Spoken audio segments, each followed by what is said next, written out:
E aí, pessoal, tudo bem? Bom, vamos lá. No vídeo passado eu falei sobre a questão do consórcio, né? Ser investimento ou ser aquisição de bens. Houve alguns comentários, então vamos lá, vamos tentar dar mais uma visão já, mas já direcionada para a questão de consórcio como aquisição de bens, né? Como a maneira com que você vai adquirir o seu imóvel ou o seu automóvel, seja lá o que for. É interessante saber que, mesmo para aquisição de bens, você tem que ter um planejamento para esse consórcio, né? O que a gente fala, o que não tem pressa hoje, amanhã pode se tornar urgente. Então você faz um consórcio hoje, vamos botar aí, 180 meses, né? 15 anos. Você faz um consórcio, 15 anos. Hoje você está tranquilo, mas daqui a 4, 5 anos você pode ter uma urgência desse imóvel. Então você tem que ter esse planejamento, né? Você tem que saber quanto tempo você vai precisar para conseguir um valor para dar de lance. É muito importante saber se o contrato permite o lance embutido, né? Para você poder usar o próprio lance da carta de crédito, e assim você vai construindo ali o seu planejamento para você, aquisição do seu patrimônio, do seu bem, tá? Uma coisa interessante também que a gente tem que verificar, tá? É que quando se você resolver, já existe uma discussão sobre você pegar o valor em dinheiro, tá? Só que existem regras para isso.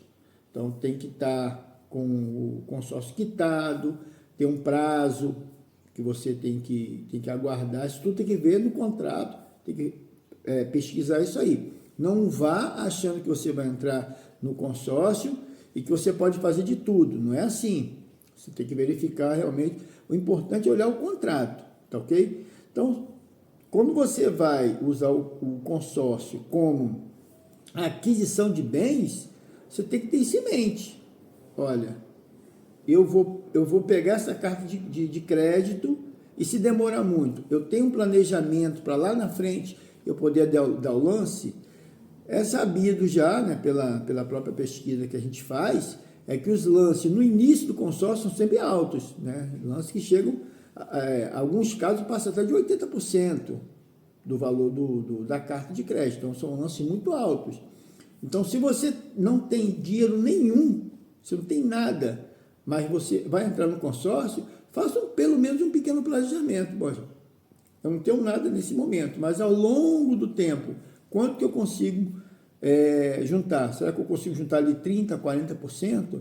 Muitas das vezes, 40%, 45%, depois de 50% do consórcio, ele passa a ser um lance bem, assim, bem aceitável, né? E se aceitar ainda por cima o lance embutido, aí você já fica mais tranquilo. Você tem 40%, mas ali você conseguindo ali uns 20% ali de lance embutido, você consegue realmente adquirir seu bem, tá ok? Mas o que é importante, isso tudo que eu falo de consórcio, é planejamento. Faça o planejamento, verifica a questão do contrato, é muito importante ver o contrato, ver se o que esse contrato te possibilita, o que esse contrato te traz de vantajoso. Também existe uma questão muito discutida, que é a questão da taxa administrativa. Eu vi casos, né, não, vamos dizer assim, não fui na fonte lá verificar em loco, né? Mas tive casos de que o anúncio é de 35% de taxa administrativa. É uma taxa muito alta, 35%. Se você botar 35%, nossa, é um valor muito alto, tá bom? Então fica a dica aí para vocês que querem entrar em consórcio, tá? Para aquisição de bens. Outro dia a gente fala sobre consórcio para como ganho patrimonial, né? Como investimento. Mas como aquisição de bens, consórcio é uma opção, tá ok? Mas tem que verificar o contrato, ver se a taxa de administração. Taxa de administração muito baixa também não é legal, né? Você tem que ver a questão do fundo de reserva também. Às vezes o fundo de reserva muito baixo, ele não garante também se o grupo sofrer algum tipo de abalo, né, uma inadimplência alta ou algum tipo de problema que tem que usar o fundo de reserva, se for um fundo de reserva muito baixo, né, o fundo de reserva tem uma vantagem, ela retorna para você caso não seja usado. Então você está pagando o fundo de reserva, mas seu grupo foi tudo bem, todo mundo sorteado, todo mundo pagando, todo mundo, quem foi contemplado, né? Então fica tudo a mil maravilha. Então esse fundo de reserva volta para você ao final, né? Retirando todos os gastos extras que tiver ali. A taxa de administração é justamente para isso, para poder administrar. O fundo de reserva é aquela emergência que acontece, alguns entraves que acontecem ali durante o período e é utilizado esse fundo de reserva, tá bom? Então fica a dica para vocês aí, né? Importante, reforço, olhar o contrato e fazer um planejamento para você dar o lance, tá? Faça um planejamento, ó, são um exemplo, né? 180 meses, tá? Eu daqui a 60 meses, o que eu consigo ter de valor para poder dar de entrada? Eu consigo 30%, bom, em 60 meses, 30% talvez não seja muita coisa, mas por exemplo, em 90 meses, 40%, 45% já é um valor já que você pode considerar, tá bom? Então, boa sorte aí, grande abraço. E, ó, não esquece de dar o like aí, tá bom?